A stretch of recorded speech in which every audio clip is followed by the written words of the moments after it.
What's up, everyone? Welcome back. Happy Monday, or whenever you're listening. How's it going, Jen? Great. Good. You know what I did recently for people listening? No? Shaved my hair off, most of it. Oh. Totally pissed you off. No comment. It's summertime. Sure. I don't like No. long hair on myself Okay. in the summer. So, It's your since hair. my hair, I got rid of it. Here we Get are. it.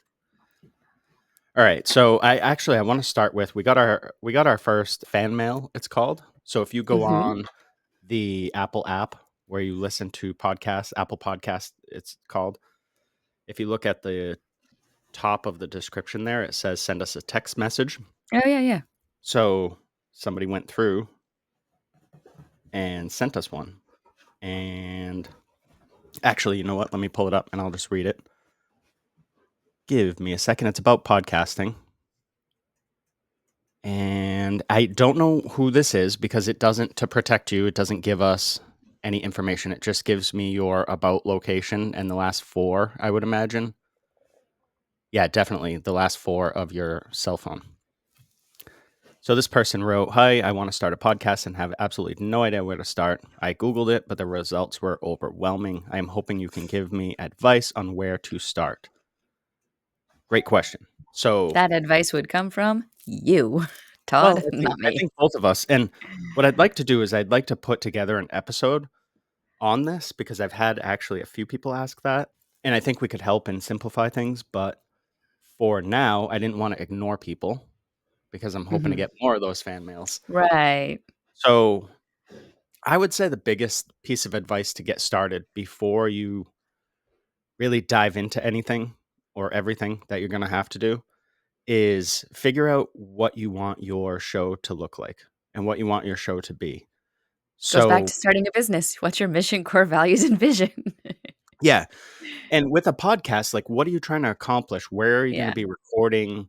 What do you want it to look like? Are you going to be using video? Because in the beginning, we got a bunch of lighting, which I still use. I have lighting going right now because it's dark. It's a dark, day here recording, and we used lighting, but we had backdrops, we had different video cameras, we had all this stuff Mhm. that we didn't need. And we eventually found uses for it, but you can start off more simple. And I think Mhm. that's what people should do. And trust me, we didn't go crazy. We didn't have like a Hollywood set or anything, but we had more stuff than we What we probably use needed now. in the Yeah. beginning. Yeah. We've definitely scaled down our operation. I would, yeah, figure out what you want to do. If you're going to be just talking, all you really need is an iPhone to get started. You can find an app on there to record and publish right through. We use Buzzsprout for our hosting, and then it goes out from Buzzsprout. So you can find the links right in our show notes. But from Buzzsprout, then the podcast goes out to Apple and Spotify and Web Player and iHeartRadio. Everywhere. What all these? Yeah, there's Yeah. like 40 different Platforms for places that. that. Yeah, platforms exactly. Thank you. But I would figure out, like, do you need a video camera?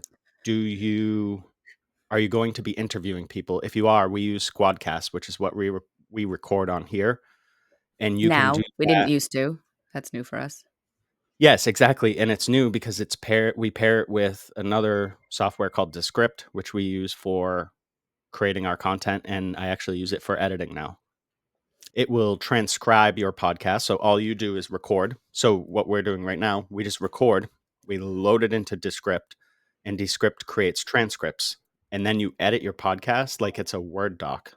So it's really kind of super simple to go through. You can use it to take out all your filler words. It has some cool new AI features, and I don't think I get anything for telling you that, but that's what I would check out. I would check out Squadcast paired with Mhm. Descript and see if that fits your needs. You might, if it's just you talking, because I have no idea who this person is, I would just seriously, I would start with a phone. And I think the biggest thing is sort of getting your first few out there. Mhm. They're going to suck. I look Yep. back on ours and I tell people, please don't go back. Because every once in a while we see a run on the early episodes and it's like someone just discovered our podcast, Ooh. probably listened to like a halfway decent episode. and then was like, "I wanna start from the beginning," because that's human nature, right? You're like, Yeah. "I like this, I wanna start from the beginning," which is cool, but the podcast you're getting today is nowhere near the podcast Right. when we started because we didn't Yeah. know what we were doing.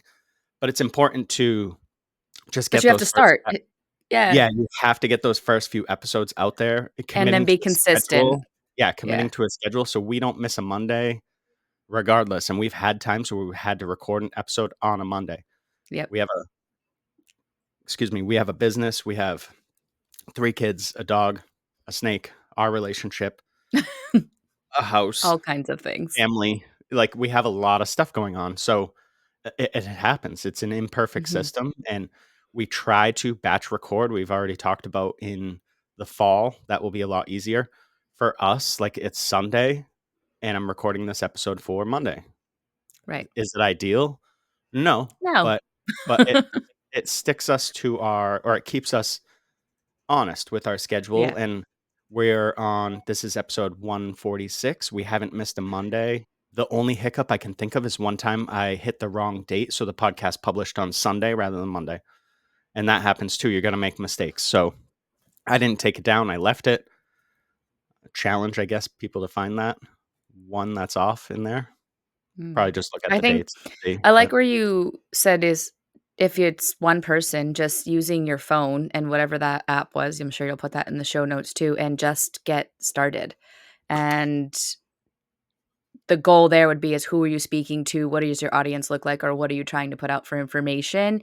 Todd and I will do like in the beginning when we first started what we call like a brain dump and literally had our whole island full of like paper and just throwing ideas out so that we could easily go back and we knew all of the ideas stayed focused and organized to the content we were trying to put out so we could grab from that and then get creative on what we wanted to speak about that day. Now we get our inspiration from all different types of places. It's not just our brain dump, so it's kind of fun that way, and as we've gotten going, it's easier to kind of accumulate the information we wanna speak about, but in the beginning, the brain dump helped a lot for just going back to keeping us focused on the information we wanted to put out, and like I said, organizing our thoughts with staying on the course of action of how we wanted the podcast in the beginning to be. yeah, I love that stuff. And another thing with the content is I now we're much more relaxed. In the beginning, we went through and created a list, like you said, Jen. I was just looking for it because I was going to hold it up. But we listed like what topics could we speak about to salon owners or hair pros. And it was Mhm. like dress code, how to charge for your services, discounting, what salon tech do you use, innovation. And we listed everything out. And you want to almost get to a point, I think this is my 2 cents, where you can just have a conversation and it's less sort of scripted. But in the Yes. beginning, you're going to be learning how to maybe work with headphones on, which is Right, different. 'Cause it navigate a bunch of stuff. yeah, you're going to have we have a mixer, I guess, or sound interface that we use. We have software that we're always running. There's microphone etiquette you need to learn. There's Mhm. going to be all these things. So having to come off the top of your head with speaking about all these things, that might not be the best for you starting out. We You'll have get there episodes though. we recorded, and then when we were done, like, Todd would be like, "That was shit," or, "I'm not posting that," and I'd lose my mind. I'm like, "We just wasted 40 minutes, are you kidding me?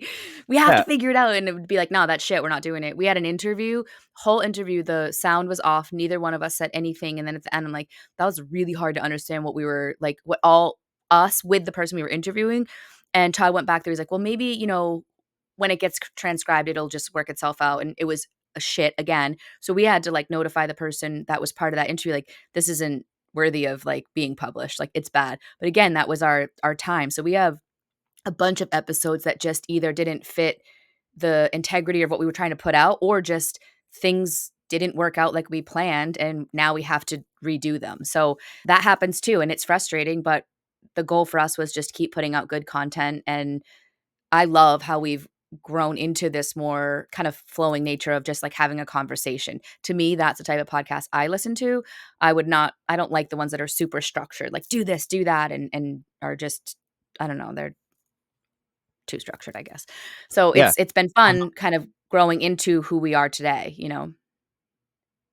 Yeah, 100%, and like I said, I would definitely bullet out your ideas in the beginning to have that structure so that you can Yes. glance at something and Oh, I would you have can I would sort have a of. notebook in front of me, when we Yeah, I would started. have notes on my phone, notes on my computer, a Yeah. notebook, yeah, all sorts of stuff in the beginning because I would lose track and I would freak out, and I guess that brings out one more point, and then we've been talking for 11 minutes now on a episode we said we weren't gonna do about podcasting, but see how it goes, you just start Eh, talking. here I we would are. keep in mind that you can edit. You don't have to be an editing genius, but if you say something wrong or you're like, "That doesn't work for me," if you're on your phone, take a screenshot so you know Mhm. where in your podcast it was. A trick that I learned or I saw somewhere and I used to use it all the time was to clap. So I would clap. So that way, when I was editing our podcast, I would see that spike in the audio and I Gotcha, would that's know cool. this is where, like right before the spike, is something that I wanted to remove or something I wanted to highlight or whatever I was using it for. Right. So keep in mind you can edit and it doesn't have to be perfect. I don't think it should be perfect. We're not out here trying to be the Joe Rogan of hair podcasts. I mean, that would be cool, but what we're trying to do is have a Just be creative real. outlet, Yeah. share some information, and hopefully and we've had people reach out like, "Hey, this really helped me, whatever. I love your show." Thanks so much to those people. You know, Yeah. we're just doing this mostly for our, like I said, creative process. It helps me Yep. feel like I'm creating something that your typical salon owner, I don't know if they have a podcast, but I doubt it. We do. So Right. And just it sharing makes me stories feel so good and people can relate and realize, like, some situations you're normal, like, where you feel like you're alone, you're like, "Oh, other people go through that? Crap." I love when mhm. people reach out to us and you're like, "I feel like you're talking directly to me." Actually, somebody, Yeah. just said that the other day to me. "Every time I listen to your podcast, I feel like you're talking directly to me." I'm like, "That is the best compliment we can get because 'cause I'm talking to whoever will listen, but, hoping to touch points with people so they can resonate with it." So when we get that, I day made. Yeah, and I'm often not talking to someone directly, so when someone says that, I was like I always get blown away as well. I'm Yeah. always like, "Really? Awesome." Then I Yeah. am talking to you. I just didn't Yeah. know that you Yeah. were the It's cool. specific person. So today, let's go through some stuff that we found online. This is from some Facebook groups, and it's Fun. anonymously posted stuff, so I don't feel bad about sharing it, and I don't feel Mhm. like anybody's gonna find anything or call anybody out because, well, because, right? I saw this question recently, and this was from, I imagine, a salon owner. I screenshotted it. What courses or programs have you guys taken that you think helped make you a great salon owner? Do you have an answer for that, Jen? No, Okay. I So, don't feel like there's a lot out there for that. I have taken a lot of courses. I feel like, um, different brands offer things to help you be an owner, and I can tell you what you shouldn't do.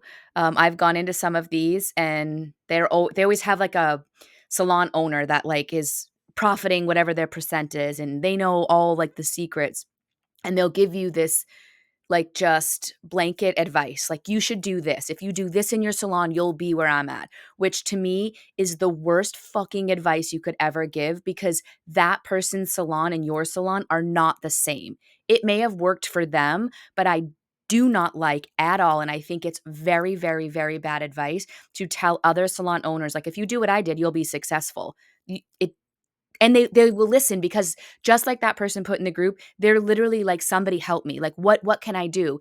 And you you can take that advice and then maybe learn from it and think about how those things could affect your business, but there's no way that what one salon does is going to be the exact same success rate or look the same for your salon. And trust me, I've done it. We took this class, my last salon, and they were like, "Do this, this, this." So we went back to our salon, we're like, "We're doing all this and we're gonna be as successful," and my salon closed. So there we were. Great, cool. I listened to this great person whose salon was wicked successful, and guess what? Mine went to shit. So my advice would be is I did maybe tell you their math was wrong, by the way. maybe get inspiration. And I'm talking on like 3 or 4 levels. I've gone to different things with that salon. We tried things and nothing worked. I think the idea is maybe you can take what worked for them and look at it if it would work for you. Or honestly, like what Todd and I do is we talk with our accountant. Where is our business at? How are we looking? Are we healthy? He'll question where we're spending money. Why are you putting so much into marketing right now? And is it working? And what are you seeing in the return? And then we'll go to him with certain ideas of how we may want to structure different things every year, and he'll poke holes in it. And we're maybe very lucky that we have an amazing accountant that we have a great relationship with. But I would say right now, that is part of like our business coaching. Todd does a lot with the small business group in New Hampshire to get ideas, and would go on conversations every month in the beginning to help like get ideas for the business.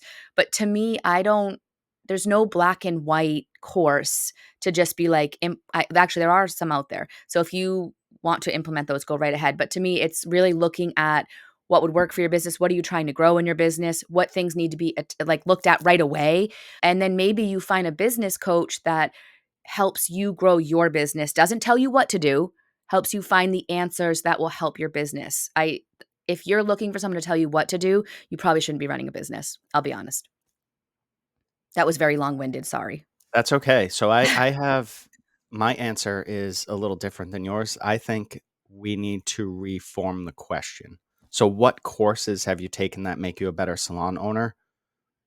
I guess I could list courses, and I've taken a bunch like with you, and I've Yeah, taken a bunch, on my own.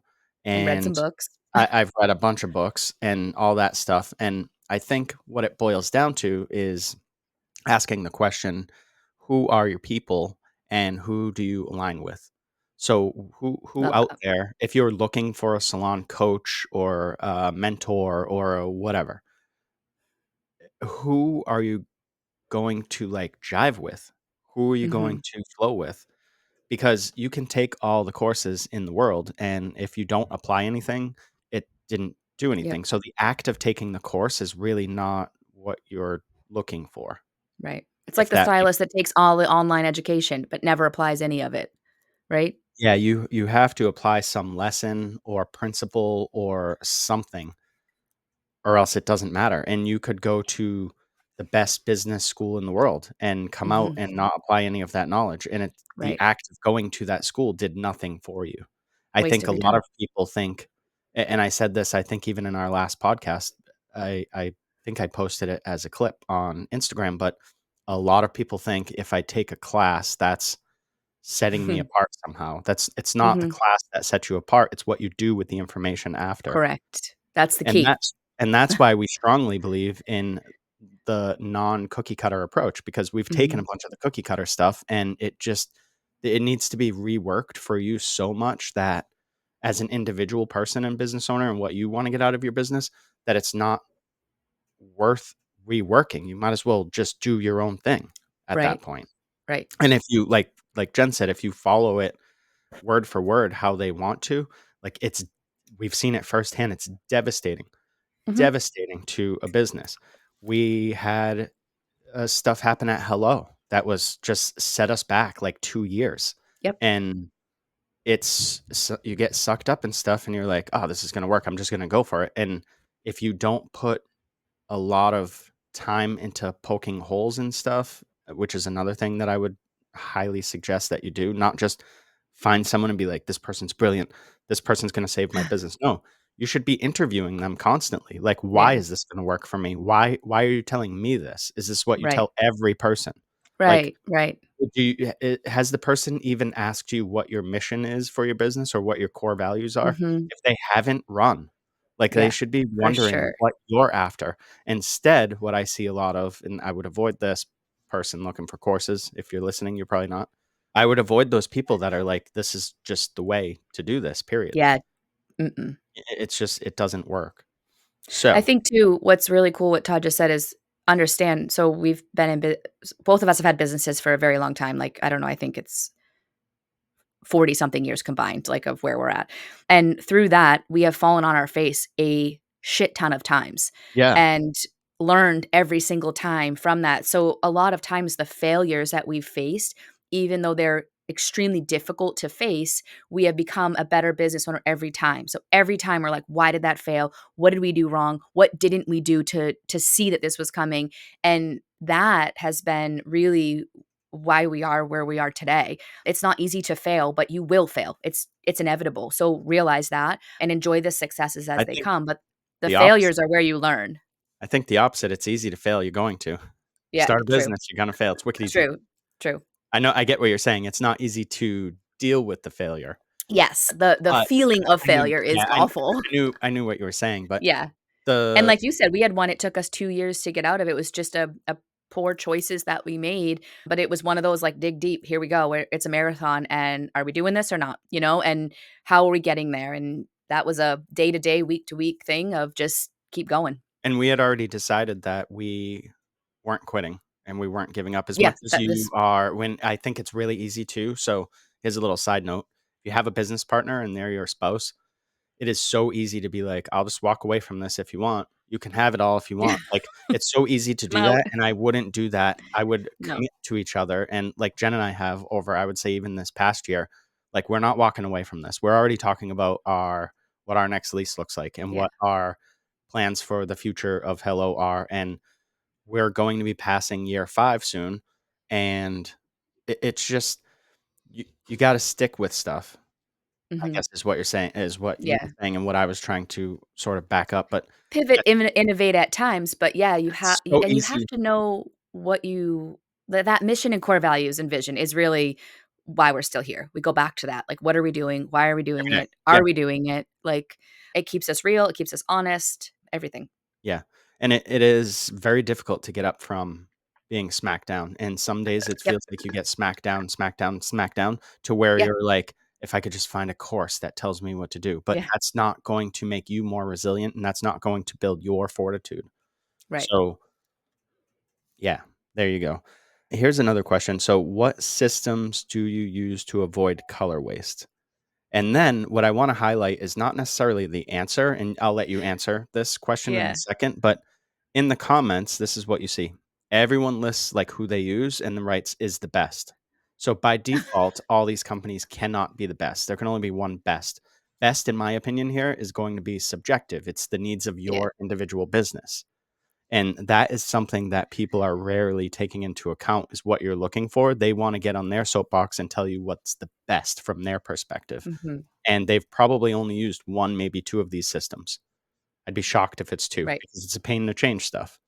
Correct. So, what is I your 2 cents on that? And I have my my answer to that question, but I'll let you go first because I okay. like that. So I don't know if it's the best to, like, what you said, because 'cause I've only used 1, and actually I've used, I'll say, 2 ways. One was old school, which is we had a bucket and everything for waste. Every single stylist had their own bucket, and your waste went in each bucket, so literally it was like a waste shaming party, I'll tell you, and I don't know what we did with that. Maybe you got in trouble or something. I highly doubt that. I would never want anyone in trouble, so it just made you look like a piece of shit because you wasted the most. And we literally had these little Home Depot paint bucket things, and all That's a your cool waste way went in it. to, motivate people. Right? That's what I'm saying. Like, it So was this was awesome my of you. first salon. Again, learning a long time ago. So that was how I dealt with waste at my first salon. And at Hello, we Todd had found this company called Vish, which we've done a podcast with. I actually worked with them briefly.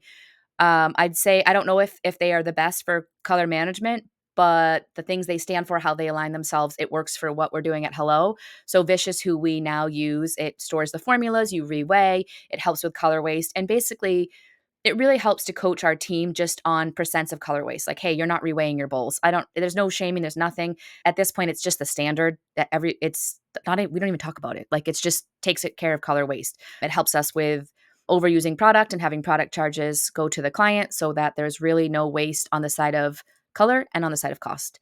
It works for us. So Vish is who we use. It just works. There's lots out there. I think people will say to you like, oh, well, how much is it? Is it expensive? How what do you want to pay? Are you really dealing with color waste? Is it really that big of a deal to you? Because if it's that big of a deal to you, you should be using one of these companies to help control the waste and help with the product costs of that. I I don't look did at the cost see of it. It's just worth it. I did see so, yeah, you can go back and find our episode with Tim Howard, Yeah. and he's great, and those guys will jump on the phone with you, someone from their team. Again, we're not sponsored or anything. We just this is who we use and align with. I saw the cost come up in there, and people were like, "Is Vish expensive, or is, Salon Scale expensive, or whatever?" You must have a huge salon if you're going through that color and wasting that much. It's not. only about the waste. It's also about recouping and charging for the Mhm. extra color that you're Right, putting out, because that's not just waste now. That's money that you're paying out that you're not recouping for your business right. on the other end. So not only does it help eliminate the waste, yes, and that's great for the environment and sustainability and the things that we believe in, but Yes. it's also helping your bottom line Mhm. because you're not sitting there going, this person is always, uses a ton of product and I don't care how much product somebody needs to do hair.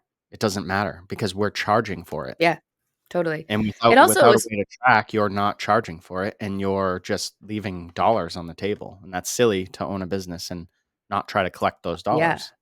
Especially in today's world.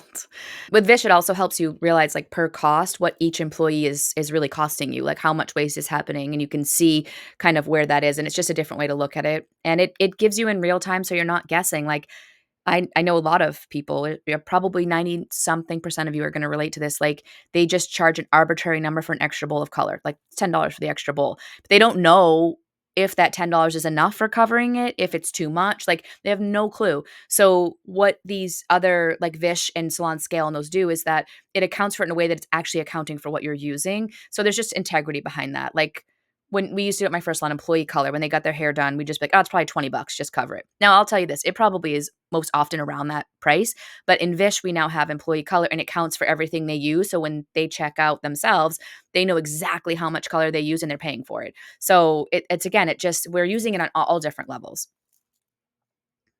My official answer to the question, by the way, Yes, is I don't think it really matters as long as you use something. agreed. So, call And the 2 not or the 3 bucket companies. method. Don't do that. Call the 2 or 3 companies and that are out there. I'm sure there's more, but there are probably 2 or 3 major ones. Call Yeah. them, have a conversation, and whatever one aligns with you, they're all gonna give you all the features. They're all gonna tell you what they do that the others don't. Just find who you vibe with, find Mhm, who you align with, and roll with them, and then challenge them to show me the data. Show me that this is worth this. You're saying that in 6, 9, 12 months, this product is paying for itself. Just show me that and I'll be happy, right? mhm. And you're doing your part and eliminating some waste. Next, do you have anything else on that? Yeah, that's great. So we'll do one more of these. Okay. Somebody asked where the best place to look for hiring stylists would be. This is a good one. And in the comments, somebody said, I'm dying not having enough people to take all the clients we have. So if you are, do you want to start again? No, go ahead. You start this All right. time. If you're in the position where you're first thing I would ask, okay, is are you really turning away a lot of clients? Like, is it are It's like, "Are people you really really knocking dying?"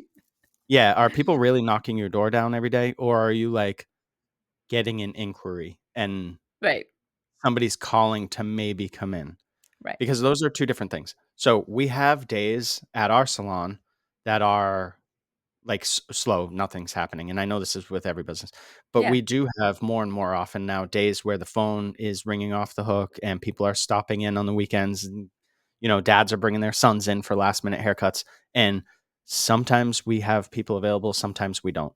And I think the first thing you need to do is sort of look at your metrics and how are you measuring that? You're turning away all these people. What does all these mean? Is it a lot? Like I said, is it a large number? Are you actually turning away people? Or are you just like booked out and have a hard time fitting your clients in? If you're actually turning people away, or if you're booked out and having a hard time fitting clients in, I don't know if you necessarily need to hire. You might need to raise your prices. Mhm. You might need, if you're charging so little that people are knocking and maybe you're not charging so little, maybe you're amazing and people are knocking your door down for haircuts. Great. I would look for staff, but I would also raise those prices up because you have something at a higher demand. And that's what you need Right. to leverage to, again, collect those dollars because that's what this game is all about. What's your answer, Jen? Where do you look for staff? Oh, You don't currently have to go you don't have to go crazy if you yeah. don't want. So, honestly, we go into schools. That's where it's at. It's a long game. It's a long game. We partner not partner, but we're in schools for career days. We're working with the schools or the current students in those schools, and we're always interviewing. So we may not always have positions open. We're always interviewing so that we have connections and relationships with these students coming out that will become young professionals. And what we did this year, we took on 3 people out of school. The goal was hopefully one lasted. We had them assist first so I could really get to know like who they were as people, where they are with their talents. Then, 2 out of 3 lasted, and here we are.